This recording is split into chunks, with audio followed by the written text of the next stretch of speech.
चलो देखो क्या पढ़ रहे थे हम लोग। देखो ध्यान सुनो, आप लोगों ने साहित्य को 4 कालखंडों में बांट लिया था ना। पद्य साहित्य को जब बांटना चालू किया था तो एक को आपने क्या कहा था, आदिकाल, उसके बाद भक्तिकाल, यानी मध्यकाल को आपने 2 भाग में बांटा था, एक पूर्व मध्यकाल और एक उत्तर मध्यकाल। पूर्व मध्यकाल को क्या कहा था आपने, भक्तिकाल, और उत्तर मध्यकाल को रीतिकाल। प्रश्न ये भी दे सकता है कि पूर्व मध्यकाल को और किस नाम से जाना जाता है, भक्तिकाल के नाम से जाना। उत्तर मध्यकाल को किस नाम से, रीतिकाल, और उसके बाद आया कौन सा काल, आधुनिक काल। आदिकाल को कई नामों से जाना जाता है, बहुत प्रश्न पूछता है।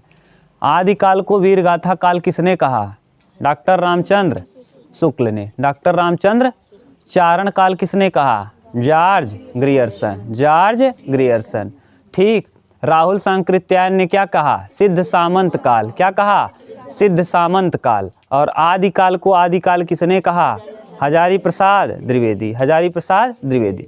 अब याद है आदिकाल का समय सीमा 743 से 1343, या कहीं कहीं 800 से देता है, या कहीं कहीं 750 से देता है। तो ये भक्ति काल का समय सीमा 1343 से 1643, या 1650, 1350 से 1600। और रीतिकाल का समय सीमा 1643 से 1843, और 1843 से अब तक का समय सीमा क्या रहा, आधुनिक काल। और आधुनिक काल को भी कई कालखंडों में बांटा है अब तक, और इसमें भी अब तक, अब आधुनिक काल को भी आपने कई कालखंड में बांटा है। देखो भारतेंदु युग, द्विवेदी युग, छायावाद युग, प्रगतिवाद, प्रयोगवाद और नई कविता। तो इसको भी कई भाग में आपने बांटा है। पहले भारतेंदु युग, भारतेंदु हरिश्चंद्र के नाम पे इस युग का क्या नाम पड़ा, भारतेंदु युग। इसका दूसरे का नाम द्विवेदी युग किसके नाम पे पड़ा, महावीर प्रसाद द्विवेदी। तीसरा छायावाद युग के प्रवर्तक कौन हैं, जयशंकर। छायावाद युग। उसके बाद आया प्रगतिवाद। कौन सा, प्रगतिवाद के बाद प्रयोगवाद। कौन सा, प्रयोगवाद। और प्रयोगवाद के बाद नई कविता। अब ये क्यों याद हो गया है जानते हो, ये भी हम बार बार रिपीट कराए हैं। तो यही काम घर पे क्यों नहीं करते आप, ये बार बार हम रिपीट कराए तो इसीलिए याद हो गया ना। तो घर पे यह काम क्यों नहीं करते तुम लोग। भारतेंदु युग का समय सीमा रहा 1850 से 1843 से 1900 तक। कब तक, 1900। ये 1900 से 1918, 1918 से 1936 ना, और 1936 से 1943,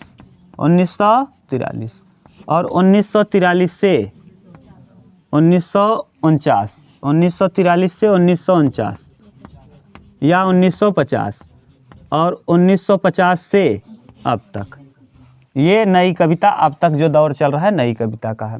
इसमें भी बता दिए थे भारतेंदु युग के प्रवर्तक। भारतेंदु युग में कौन कौन आए थे, लाला श्रीनिवास दास, प्रताप नारायण मिश्र किसकी संपादन किए थे, किस पत्रिका का, ब्राह्मण पत्रिका का संपादन किसने किया था, प्रताप नारायण मिश्र ने। प्रतीप की, हिंदी प्रतीप की किसने किया था, बालकृष्ण भट्ट ने। अब बताओ, ये सब अगर याद होगा तो ठीक है, नहीं तो गया। खूब पूछता है, बार बार बताएं, इसीलिए अलग से डाल दिए हैं। भारतेंदु युग। फिर द्विवेदी युग को लवप्रभ अस्त्र, इसका ट्रिक था। द्विवेदी युग के रचना, आज श्री राम मामू कहाँ हैं, बाग में है। छायावाद में SS, मजा आया, S से सुमित्रानंदन पंत, फिर S से सूर्यकांत त्रिपाठी निराला, महादेवी वर्मा और जयशंकर प्रसाद। ये 4 स्तंभ थे। ये 4 स्तंभ पूरा अच्छे से बता दिए, कंप्लीट करा दिए। अगला आ जाएगा कौन सा युग, प्रगतिवाद युग। कौन सा युग, प्रगतिवाद। ये सब अब देखना आप, अब हम बार बार रिपीट नहीं करेंगे ना। अब रिपीट नहीं किया, 2-3 दिन और बस, अब मूड आउट है ना। बस 2-4 दिन और।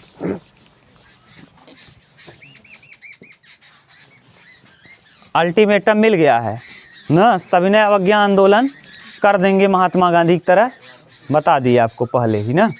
11 तारीख को मानी जाए, नहीं तो क्या होगा, आंदोलन चालू कर दिया जाएगा। हाँ ये, हाँ बस आंदोलन खत्म होने वाला है बहुत जल्द, पहले ही आपको बता दिए जाए, आपको दुख ना हो।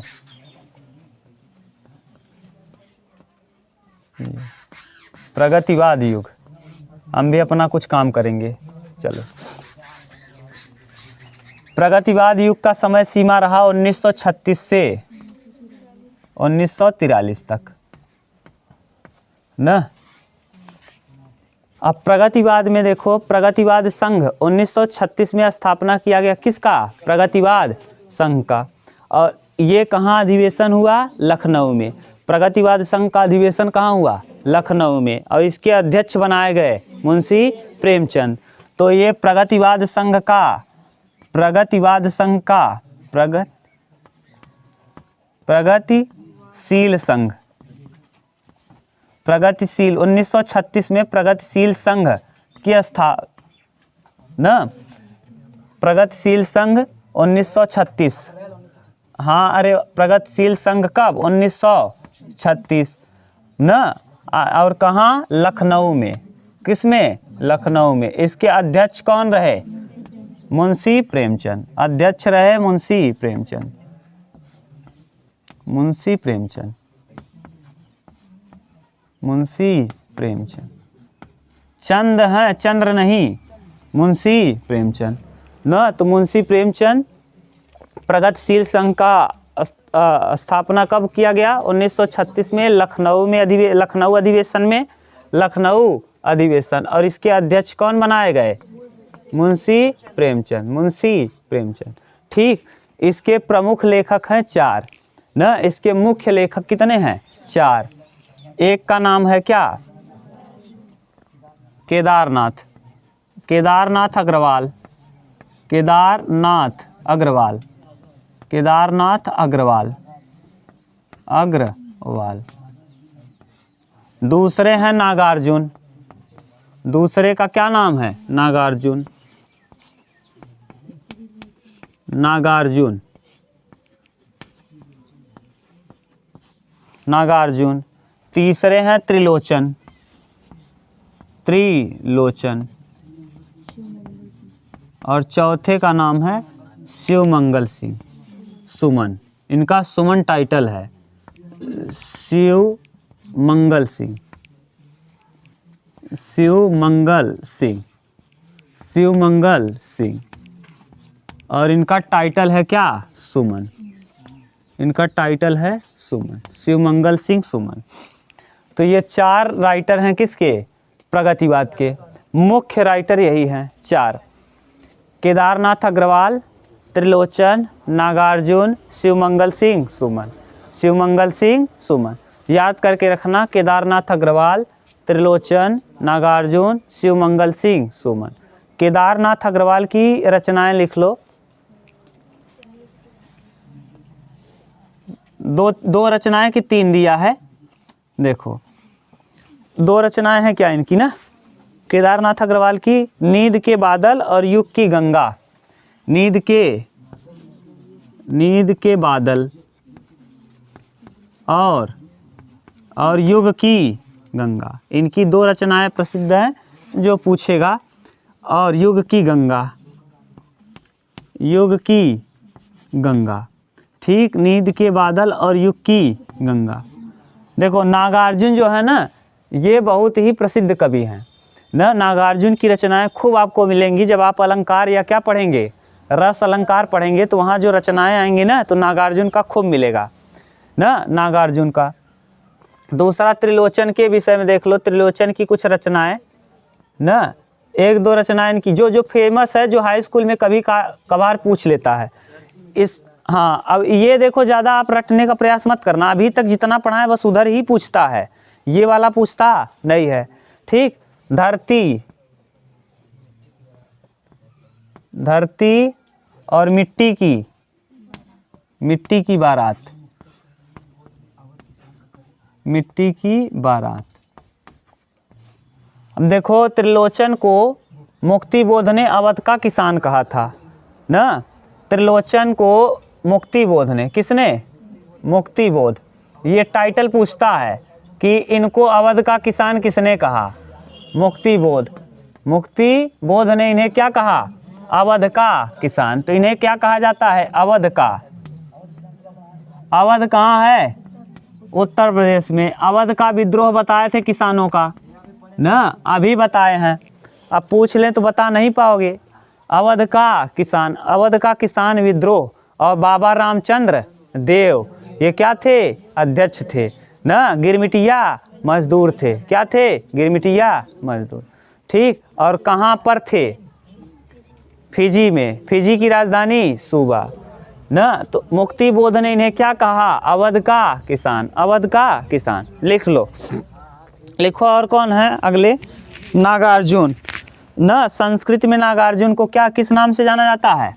यात्री। संस्कृत और मैथिली में इन्हें यात्री के नाम से, इन्हें किस नाम से? यात्री के नाम से। किस किस में? संस्कृत और मैथिली में। संस्कृत और मैथिली में इन्हें किस नाम से जाना जाता है? यात्री के नाम से। जबकि हिंदी में इनको किस नाम से जाना जाता है? नागार्जुन के नाम से। नागार्जुन के नाम से इन्हें हिंदी में जाना जाता है। इनकी रचनाएं लिखो, इनकी रचना लिखो।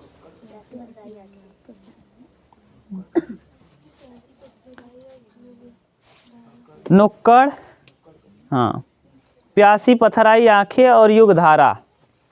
प्यासी पथराई आंखें, प्यासी पथराई आंखें, प्यासी पथराई आंखें और क्या? युगधारा। युगधारा। ठीक। प्यासी पथराई आंखें और युगधारा। अगला शिवमंगल सिंह सुमन। शिवमंगल सिंह सुमन, इनकी रचनाएं देख लो। प्रलय और जीवन की,